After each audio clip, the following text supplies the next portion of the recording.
धर्मराज जी की कथा। श्री धर्मराज व्रत कथा। भाषानुवाद। एक समय की बात है, नैमिषारण्य में सहस्त्रों शौनक आदि ऋषिगण परम श्रद्धा के साथ पुराणों के मर्मज्ञ सूत जी महाराज जी से बोले कि भगवान, हम आपके मुखारविंद से धर्मराज जी की कथा, उसका विधान और महात्म्य सुनना चाहते हैं, सो अब आप कृपा करके यही सुनाइए। सूत जी बोले कि हे ऋषियों, आप लोगों ने मनुष्य के कल्याण की कामना से मुझसे यह पूछा है, अतः आज मैं आप लोगों को धर्मराज जी की कथा ही सुनाता हूँ। सारे तीर्थ तथा व्रत करने से तथा नाना प्रकार का दान देने वाले मनुष्य भी जिनके उद्यापन को किए बिना सुख के भागी नहीं हो सकते, इस विषय में आप लोगों को इस लोक में सुख और आगे स्वर्ग सुख प्राप्ति के लिए धर्मराज की श्रेष्ठ कथा कहूंगा। आप लोग विश्वास रखकर श्रवण करें। पूर्व काल की बात है, राजा बभ्रुवाहन महोदयपुर में राज्य करता था। वह राजा बड़ा धर्मात्मा, दयालु तथा गौ, ब्राह्मण और अतिथियों का पूजक था। उसके राज्य में हरिदास नाम का एक महाविद्वान श्रेष्ठ ब्राह्मण था। उसकी पत्नी भी बहुत सुशील और धर्मवती थी, जिसका नाम गुणवती था। हरिदास विष्णु सेवक बड़ा तपस्वी था। तदनुसार उसकी पत्नी श्री भगवान की भक्त और पतिव्रता थी। उसने प्राय सभी प्रसिद्ध देवताओं के व्रत किए, परंतु धर्मराज की यानी धर्मराज नाम से प्रभु की सेवा कभी नहीं की। वह गणेश के, चंद्रमा के, हरितालिका आदि देवियों के, राम जन्माष्टमी, शिवरात्रि आदि शिवजी के सभी व्रत किया करती थी। बड़ी श्रद्धा से सदा एकादशी का व्रत करती हुई यथाशक्ति दान भी देती रहती थी और अतिथि सेवा से भी कभी विमुख नहीं रही। इस प्रकार धर्मपरायण वह वृद्धावस्था में मृत्यु को प्राप्त हुई तो धर्माचरण के प्रभाव से यमदूत उसे आदरपूर्वक धर्मराज के पुर को ले गए। दक्षिण दिशा में पृथ्वी से कुछ ऊपर अंतरिक्ष में धर्मराज जी का बड़ा भारी नगर है, जो कि पापी लोगों को भयदायक है। धर्मराज का पुर 1000 योजन का है। वह चकोर है तथा उसके 4 द्वार हैं। वह नाना प्रकार के रत्नों से शोभायमान है। उसमें कई मनुष्य जो पुण्य भोगने को गए हैं निवास कर रहे हैं। स्थान स्थान पर गीत सुनाई दे रहे हैं और बाजे बज रहे हैं। उस स्थान के 7 कोट हैं। उसके बीच में महासुंदर धर्मराज जी का मंदिर है। वह रत्नों का बना हुआ है और अग्नि, बिजली और बाल सूर्य के समान चमक रहा है। उसके दरवाजों की पीढ़ियां स्फटिक के मणि के हैं और हीरे की कड़ियों से आंगन दमक रहा है। उसके मध्य में अनुपम सुंदर सिंहासन पर धर्मराज भगवान विद्यमान हैं।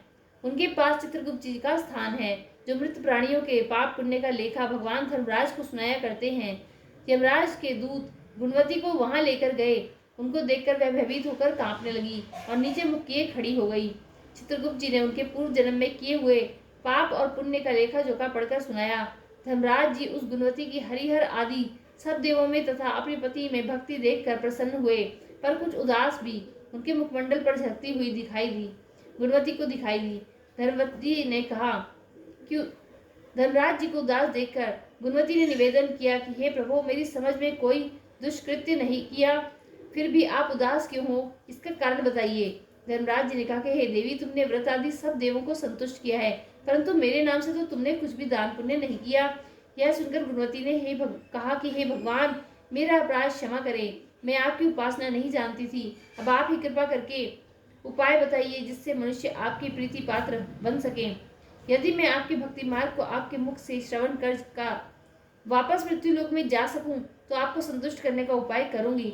धर्मराज जी ने कहा कि सूर्य भगवान के उत्तरायण में जाते ही जो महा पुण्यवती मकर संक्रांति आती है, उस दिन से मेरी पूजा शुरू करनी चाहिए।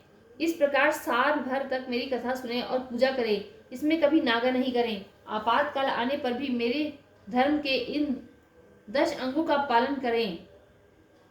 धृति, यथा लाभ, संतोष, क्षमा, यम नियम द्वारा मन को वश में करना, किसी की वस्तु को नहीं चुराना, मन से पर स्त्रियों पर या पर पुरुषों से बचना, यानी मन की शुद्धि और शारीरिक शुद्धि, इंद्रियों के वश में न रहना, बुद्धि की पवित्रता यानी कि मन में बुरे विचार न आने देना, शस्त्र विद्या का स्वाध्याय यानी पूजा पाठ, कथा श्रवण या व्रत रखना और तदनुसार दान पुण्य करना, सच बोलना, सत्यता का ही व्यवहार करना और क्रोध न करना, ये 10 धर्म के लक्षण हैं। और मेरी इस कथा को नियम से तथा जो सुनता है या पढ़ता है और यथाशक्ति दान पुण्य तथा परोपकार करता है, जब साल भर बाद फिर मकर संक्रांति आवे तब उद्यापन करे।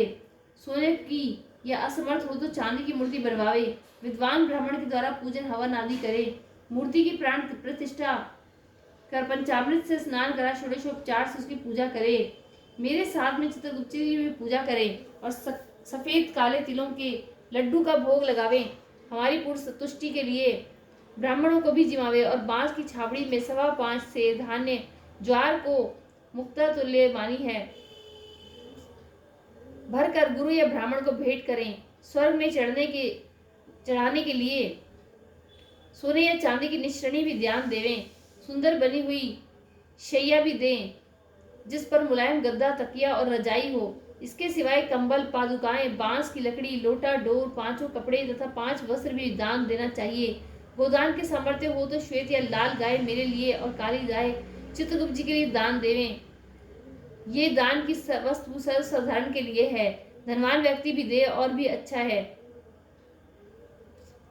गुणवती ने भगवान से अब यह प्रार्थना की कि हे प्रभु, यदि ऐसी बात है तो मुझे यमदूतों से छुड़ाकर फिर संसार में भेजिए जिससे मैं आपको कथा का प्रचार कर सकूं। ज्यों ही उसने प्रार्थना पर भगवान धर्मराज जी ने स्वीकृति दी, उसी समय उसके मृत शरीर में पुनः प्राणों का संचार हो गया और उसके पुत्रादि कहने लगे कि बड़ी प्रसन्नता है, हमारी माताजी मरकर भी जिंदा हो गई। इसके अनंतर गुणवती ने अपने पुत्रादि को सब बातें कही और धर्मराज जी ने मनुष्य के कल्याण के लिए कही थी और खुद ने यह व्रत शुरू कर दिया। मकर संक्रांति के से ही उसने प्रतिदिन धर्मराज जी की पूजा की और यह कथा प्रारंभ कर दी और स्वर्ग में जाने के लिए दान पुण्य आदि कर्म भी आरंभ कर दिए। इस प्रकार है गुणवती साल भर में एक धर्म कथा सुनकर तथा धर्म के 10 अंगों का पालन कर मृत्यु उपरांत उस स्वर्ग में पहुंची तो देवताओं ने उसका आदर किया तथा स्वर्गीय भोगों को भोगती रही। सूत जी महाराज ने शौनक आदि ऋषियों से कहा कि हे मुनियों, जिस घर में स्त्री या पुरुष इस धर्मराज की व्रत का कथा को श्रद्धा से प्रतिदिन पढ़ते हैं वे दुखों से मुक्त हो जाते हैं। इसमें कुछ भी संशय की बात नहीं है। मृत्यु काल में यमदूत को जो लेने आते हैं वे भी उसको आदर पूर्वक ले जाते हैं और धर्मराज जी भी उसे सदा सुखी रखते हैं। यदि उन मनुष्यों के कुछ पाप बाकी हों तो शीघ्र ही पाप नाश का उपाय बताकर शीघ्र ही पाप मुक्त कराने में सहायक बन जाते हैं।